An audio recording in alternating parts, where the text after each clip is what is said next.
back-to-back threes.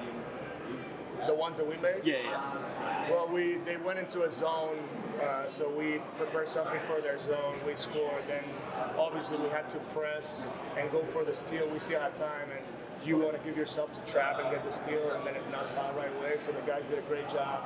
They executed on the fly. We got the ball. Keegan was under control. Shot fake, sidestep, three, and we were right there. I think we had the momentum. He had made that three in overtime. And we did foul, and we tried to foul under 10 seconds. They just didn't call it. Obviously, I'm not complaining on anything. So NBA on fighting. But we did try to foul under 10 seconds, and we ended up fouling a shooter. Something that we want to be better.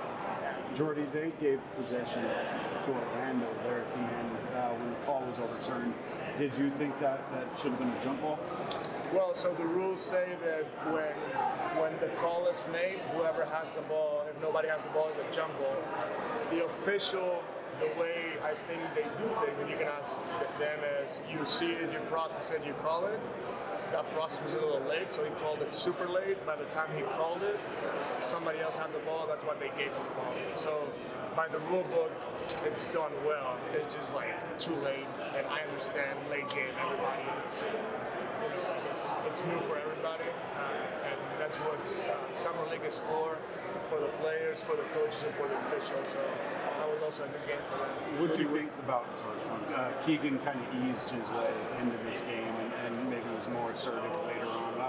What was your view of just sort of how he played this? Impressive how he figured it out. Don't fight the fight. The beginning, he was not comfortable, but then easily he got a backdoor from Frankie, a curl bump, he shot the three, and he looked very comfortable. The shot was quick,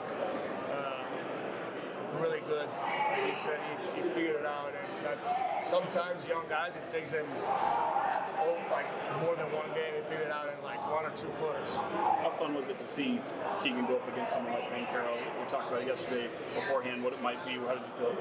It was a great challenge for both of them. Paolo is an unbelievable player, NBA size. He proved it in the first game. He sees the floor well. So it was really cool for our guys to go against him and just, try to meet the physicality, and I think we did it. How valuable can a close game like this and coming down to the wire, how valuable can that be for Keegan and his development?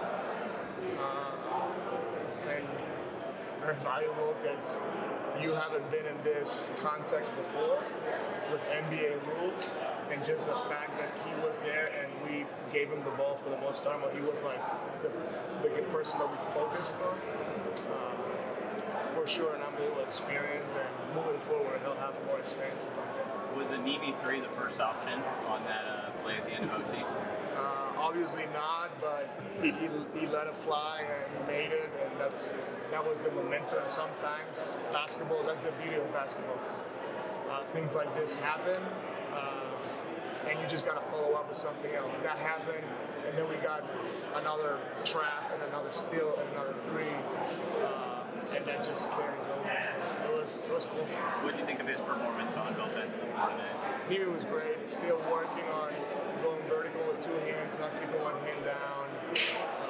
But he's improved. He's going to be he is a good NBA player, and he's part of our club and our future. And his willingness to do the right thing is what matters the most. He's a great guy. All these guys love him for how hard he plays. And he switched into Paolo a couple of times, kept him in front, contested, and I think I would say he missed pretty much all the shots against Nimi, so that also counts. You see him switching and moving his feet. That's very, very valuable in the NBA. When Keegan got hit the three at the end of regulation, there was a lot of traffic. He had to kind of take his time, right, and wait for guys to. He just showed poise, I thought. Were you impressed with sort of the poise that he showed there in that moment? Under control. Everything for him is under control. It's really hard to find that overall, but from a rookie, it's even more impressive. And that play at the end, like you said, he had 2 guys on him. He shot fade, side step. Just ball went in. He knew he had enough time. The ball went in with .2 in the shot clock and the game clock. So pretty good first game for him. Got time for one more, guys. Your timeout during the sudden death portion got a bit of a reaction from the crowd, but can you speak a little bit about that atmosphere, the crowd that sold out Lower Bowl? I don't know what the crowd is thinking. What do they think? you got a little bit of a boo during the sudden death timeout. I think they wanted Keegan to go one-on-one with Paolo. So just your thoughts on the environment as a whole. I thought it was something happened. I don't know. So I could have let him go one-on-one with everybody shrinking behind. But in the sudden death, you have one timeout. So if you don't have the advantage right away, we have one timeout to do something for him. And that was the thought process. If it's your ball and we don't get into the action that we wanted, then we wanted to have something set for him. And that was the reason. Obviously, that was probably the play that led into the block and all that stuff. So, I mean, it would have been a dunk. So, they can do whatever they want. They pay here to come watch games, and we're very happy that they do that. So, feel free to move. All right, thank you guys. Thank you. Thank you.